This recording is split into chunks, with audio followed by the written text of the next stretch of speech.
Hi, this is Teacher Daisy and I'm gonna be discussing about technology for teaching and learning Filipino. I just turned off the camera so that I would not distract the presentation. So, first, we will encounter 21st century skills. So, the term 21st century skills is generally referred to as a certain core competencies such as collaboration, communication, creativity, and critical thinking skills that are needed to help students thrive in today's world. They not only provide a framework for successful learning in the classroom, but ensure students can thrive in a world where change is constant and learning never stops. And they are also tremendously important for a nation's well-being. So it is crucial that we, as teachers, help students build this vital set of 21st century skills. So there are 4 C's in 21st century skills that are fundamental for this generation to be globally competitive. These are collaboration, communication, creativity, and critical thinking skills. We will discuss each skills broadly in our next slides. So, first we will encounter collaboration. So, what is collaboration?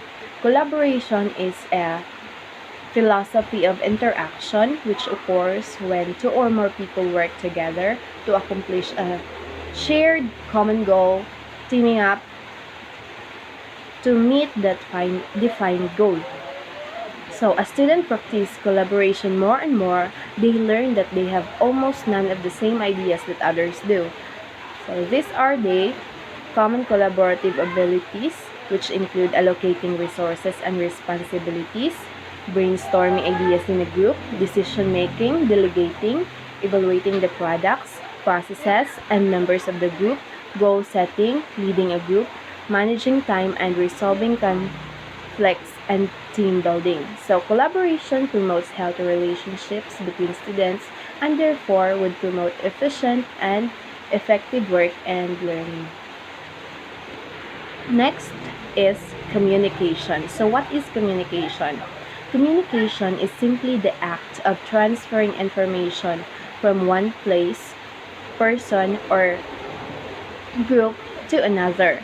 This is one of the 21st century skills and include the ability to comprehend material quickly, solve problems, and manage time. So there are common communication abilities which include analyzing the situation, choosing a medium, evaluating messages, following conventions, listening actively, reading, speaking, turn-taking, using technology, and writing.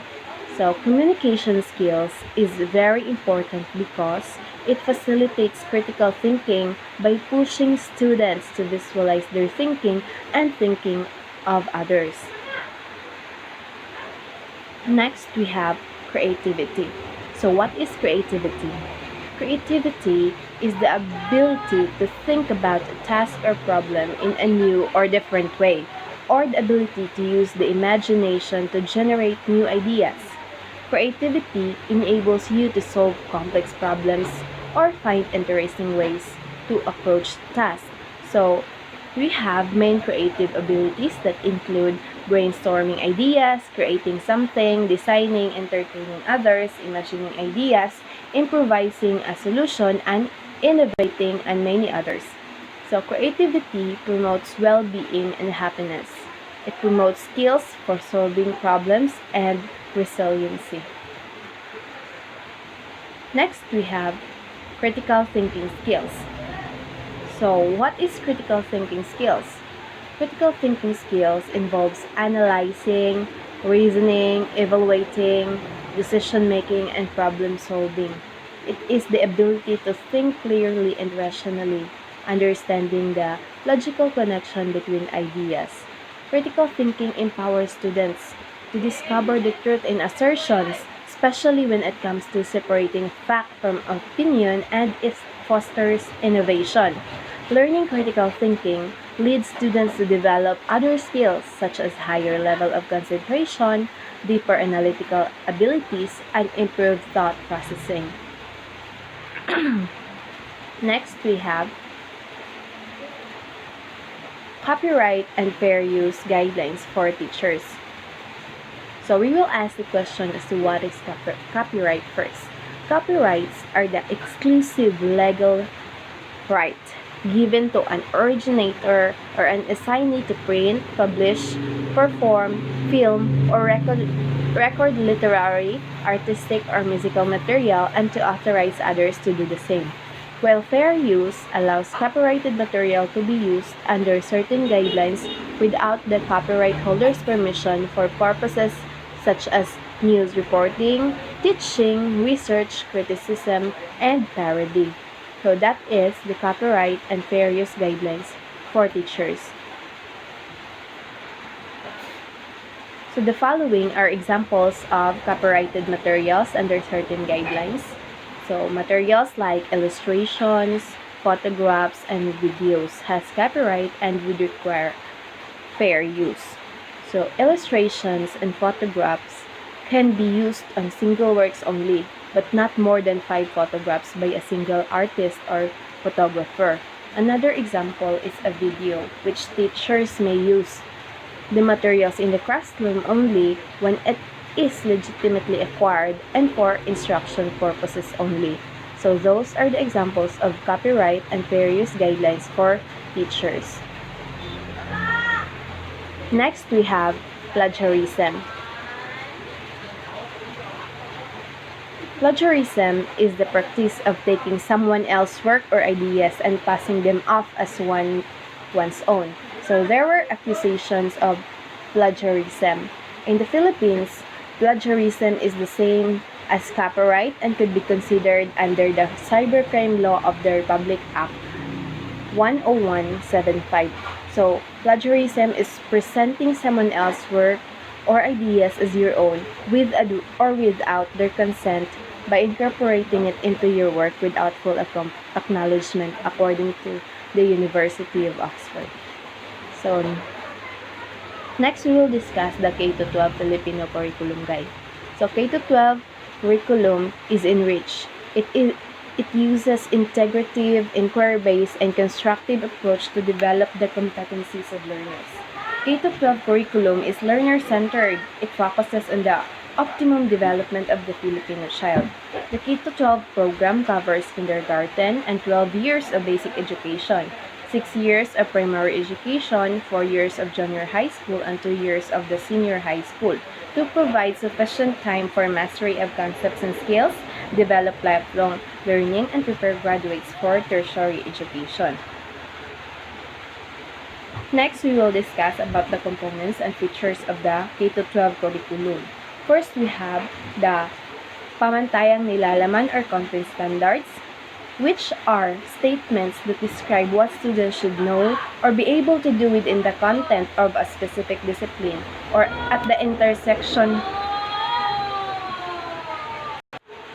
within the content of a specific discipline or at the intersection of 2 or more disciplines. The other one we have is pamantayan sa pagganap or performance standards, which is a management-approved expression of the performance thresholds, requirements, or expectations that must be met to be appraised at a particular level of performance.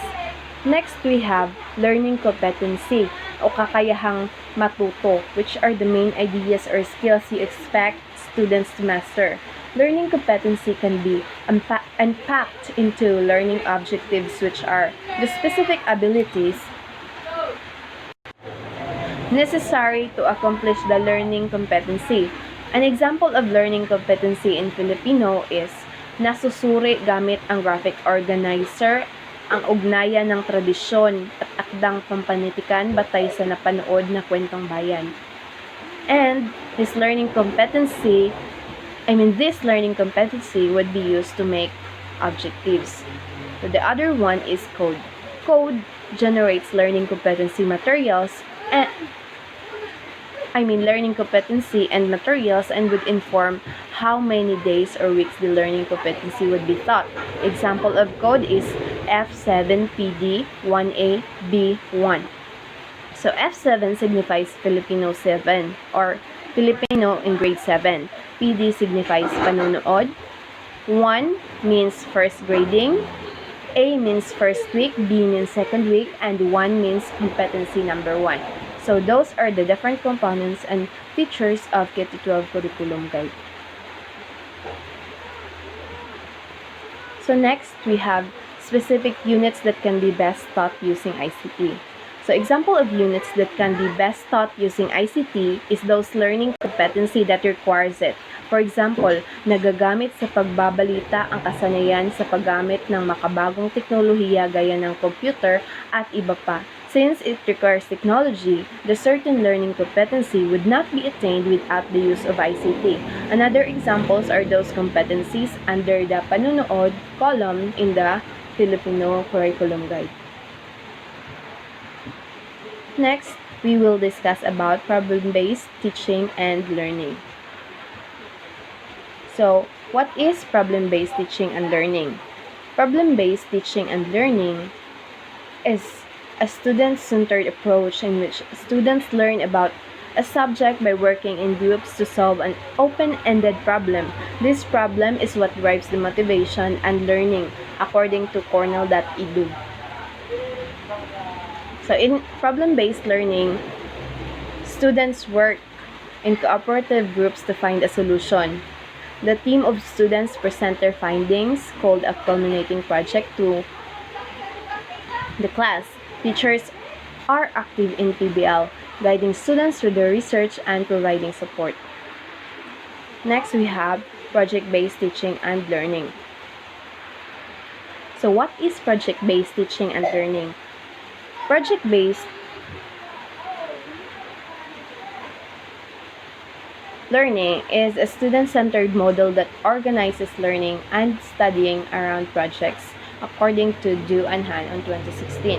So, it allows a child to demonstrate his or her capabilities while working independently.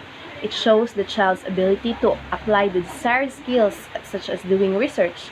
It develops the child's ability to work with his or her peers, building teamwork and group skills. So, the role of the teacher in PBL classroom is a coach or a guide. So, since learning to solve problems is one of the main goals of PBL, and also having a product or a project, students will need to be guided during the searching and the solving process. By asking questions along with the students, a teacher can serve as a model, problem solver, and also an efficient worker. Next, we have 6 steps in processing a project work, according to Papandero 1994. So the first step is preparation. So in preparation, the teacher introduces the topic to the students and asks them to discuss and ask questions. Next, we have planning. So in planning, the teacher and the students determine the mode for collecting and analyzing information, and different work are assigned. Next step is research. So in this part, the students work individually or in groups to gather information from different sources. Next is the conclusion, in which students draw conclusions based upon their analysis of the collected data. And the fifth one is the presentation, in which students are supposed to present their final product to the whole class. And the last one is the evaluation, in which the teacher makes comments on the students' endeavor and efforts. Next, we have the difference between problem-based learning and project-based learning. So the difference is that students who complete problem-based learning often share the outcomes and jointly set the learning goals and outcomes with the teacher. On the other hand, problem-based learning is an approach where goals are set. So the similarities between project-based learning and problem-based learning is that both focuses on an open-ended question or task, both provide authenticity applications of content and skills, and both build 21st century forces competencies, and they emphasize students' independence and inquiry, and are longer and more multifaceted than traditional lessons or assignments. The difference is that in project-based learning, it is often multidisciplinary, may be lengthy, and it follows general variously named steps. It includes the creation of product or performance, and it often involves real-world, fully authentic tasks and settings. As to the problem-based learning, it is more often single subject, and it tends to be shorter, and it follows specific traditionally prescribed steps. The product may be simply a proposed solution expressed in writing or in an oral presentation, and then more often uses case studies or fictitious scenarios as ill-structured problems. So those are the differences and similarities between project-based learning and problem-based learning. So next, we have an example of PBL learning sample plan. So the project-based learning sample plan include the introduction, then the project task, and the activity process that outlines the step-by-step process on what to do to arrive at a certain output or idea. So in making a PBL, lesson plan contain content standards which will be addressed. So they select activities that support the question and utilize the curriculum, thus fueling the process. So introduction, it will discuss the topic of your project. The task is the second one, in which you would state what the students need to do, and then you can discuss lesson rubric on the actual demonstration of the PBL lesson plan. And then the last one is on the activity process, in which you would outline or list the steps that the students will need to undertake. So those are the content or parts of the project-based learning lesson plan. Next, we have technology tools for teachers. So technology has the ability to enhance relationships between teachers and students. So when teachers effectively integrate technology into subject areas, teachers grow into roles of advisor, content expert, and coach. Technology helps make teaching and learning more meaningful and fun. With countless online resources, technology can help improve teaching. Teachers can use different apps or trusted online resources to enhance the traditional ways of teaching and to keep students more engaged. With virtual lesson plans, grading software, and online assessments can help teachers save a lot of time. So the first one, we have Google Forms, which is a free online tool that can be used in classroom to improve students' participation, engage them in their learning, and evaluate their learning. Moreover, it is user-friendly, easy to administer, and helps instructors save paper and time grading assignments. So it's a tool also for survey or quiz, and then the information is then collected and automatically connected to a spreadsheet. The first step in creating a Google form is to go to forms.google.com, then click blank plus, and then a new form will open. The second step is to edit and format a form or quiz. You can add, edit, or format text, images, or videos in a form.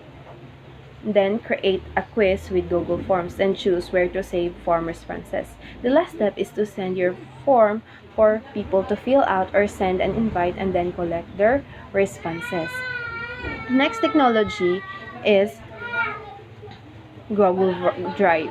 So Google Drive is a cloud-based storage solution that allows you to save files online and access them anywhere from any smartphone, tablet, or computer. You can use Drive on your computer or mobile device to securely upload files and edit them online.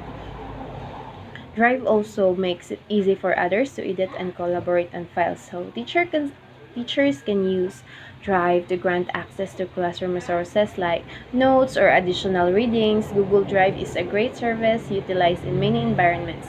Integrating the service in classroom can keep paper clutter off a teacher's desk. So the first step in creating a Google Drive is to create a Google account. So to create a Google account, just go to www.google.com and then sign in, and then create an account. To sign up, form will appear, and then follow the directions and enter the required information. Then Google will send you a verification code on your phone, and then verify it. And then click agree on the Google terms and services. And then the next step is access Google Drive. Once you've set up your Google account, you can access Google Drive. Just go to Google Drive or searching in a Google search bar, and then you can upload your file. So that's the Google Drive. Next technology tools for teacher is the Zoom. So Zoom is a video chatting tool similar to Skype and Google Hangouts. You can use it to hold online classes, visit virtually with friends and relatives.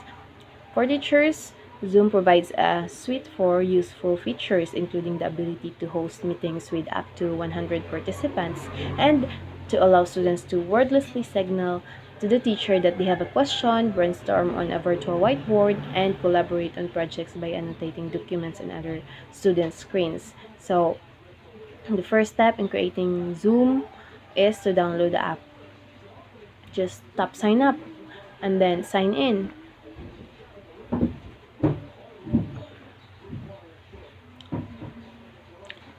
The second step is you have two options. You can either create a new account using your work email address, or you can sign in using single sign-on using your Google or Facebook account. But if you're using for work purposes, it's best to sign up using work email address. The third step is confirm in Gmail. So the Zoom will now send you an email with a confirmation link. So click on that link to go to Zoom Sign Up Assistant and sign in using your credentials. And then tap sign in.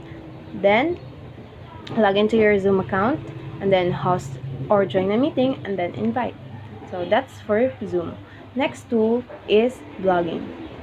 So a blog is a discussion or informational website published on the World Wide Web consisting of discrete, often informal, diary textiles entries. So teachers can use blogs to publish assignments, resources, and keep students and even parents up to date on class events, due dates, and content being covered. So teachers can also use blogs to help students master content and improve their writing skills. So there are steps in creating blog. So first step is picking a niche and a name. So your blog's niche is the particular market you will be targeting. Then the naming, you can use your name or combination of words that would represent your blog. And then the second is selecting the best blogging platform. So there is a wide selection you can choose. For example, Blogspot, WordPress, or Wix.com. And then third is finding web hosting and a domain. So a web hosting provider acts as a foundation for your blog. So a domain name is a name in which your blog will be known online no matter what niche you choose. So it's a unique web address on the internet. So fourth is designing and maintaining a blog. So platforms like WordPress.org come with many pre-designed free blog themes. They offer templates that you can choose based on your preferred layout and color scheme, and then write content and promote your blog. So that's it for blogging. Next we have vlogging. So vlogging is a video blog or video log. Sometimes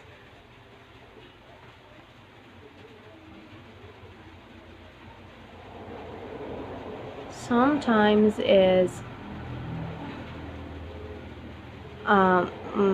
promoted to effectively facilitate language teaching and learning, especially in terms of learners' language complexity, grammatical correctness, and fluency.